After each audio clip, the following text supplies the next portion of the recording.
Mais qu'est-ce que ça veut dire obéir à ses parents?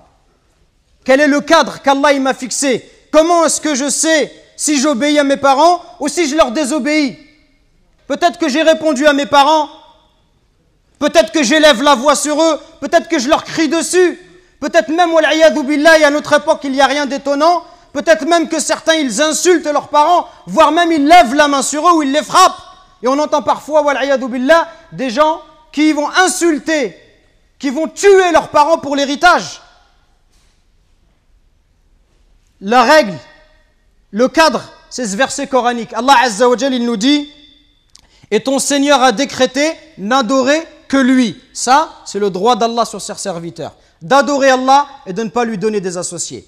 Et de marquer de la bonté envers les pères et mères. Si l'un d'eux ou tous deux doivent atteindre la vieillesse auprès de toi, si tes parents ils vont vieillir auprès de toi, ça veut dire quoi? Dans ta maison. Dans ta maison, ça veut dire que tu ne les mets pas dans une maison de retraite, comme on fait aujourd'hui, où dès que les parents ils sont vieux, on les prend, on les jette dans la maison de retraite et on vient les voir une fois dans l'année. Et tout le reste de l'année, on ne s'occupe pas d'eux. Non, Allah il te dit, s'ils atteignent la vieillesse auprès de toi. Quand tes parents ils sont âgés, ils restent chez toi. Parce que quand tu étais petit, ils ne t'ont pas envoyé dans une pension. Ils t'ont gardé chez eux et ils sont occupés de toi. S'ils atteignent la vieillesse, ne leur fais point fi, ne leur dis pas pff.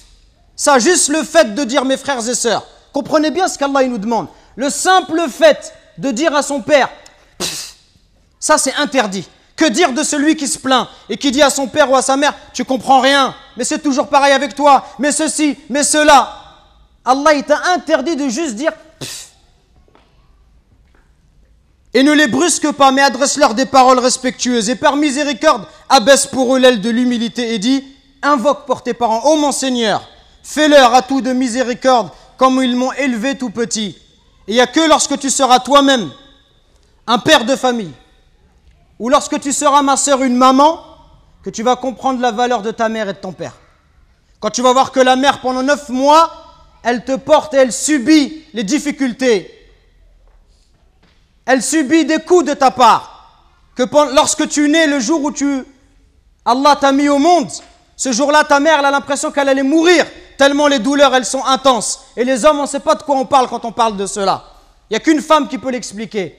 Quand ta mère, pendant 2 ans, elle t'a allaité, elle ne dormait pas la nuit. Pendant 2 ans, tu lui as perturbé son sommeil. Quand tes parents, à 4 heures du matin, ils sont levés pour aller travailler, pour t'acheter des vêtements.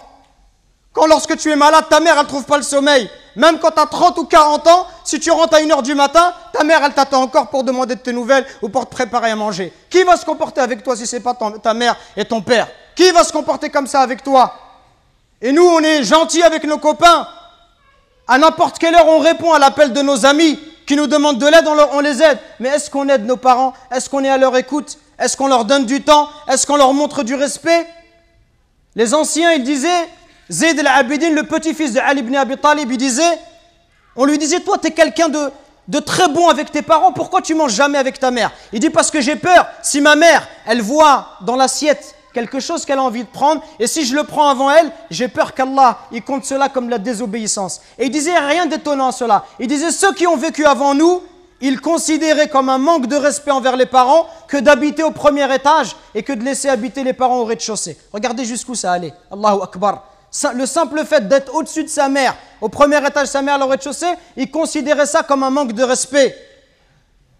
Et d'autres chez les Sahaba, ils disaient, quand il y avait un scorpion qui est rentré dans un trou, il a mis sa main et il s'est fait piquer. On lui dit, pourquoi tu mets ta main alors qu'il y a un scorpion? Il dit, parce que j'ai peur que ce scorpion il sorte et qu'il ne pique ma mère. Regardez le respect. Et regardez aujourd'hui l'attitude des enfants envers les parents. Regardez ne serait-ce que le regard, les yeux.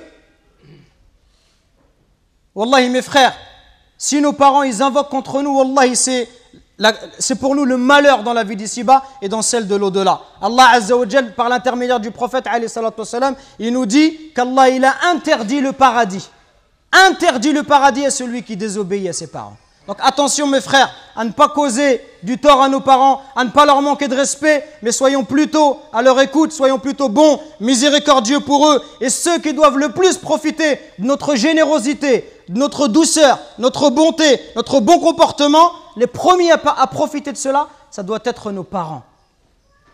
Parce que viendra un jour où ils vont partir Et le jour où ils vont partir, tu vas regretter. Et tu vas dire, ah, si je pouvais encore faire du khair à mon père, si je pouvais encore faire du khair à ma mère. Nous récoltons vos dons pour la construction d'une nouvelle mosquée à Longjumeau. Walillahi alhamd. Barakallahu fikum. Qu'Allah il accepte ces dons de votre part. Et continuons, Inch'Allah. Et bi'idhnillah, dans pas longtemps, on espère avoir de bonnes nouvelles. Qumu ila salatikum yarhamni wa yarhamkumullah.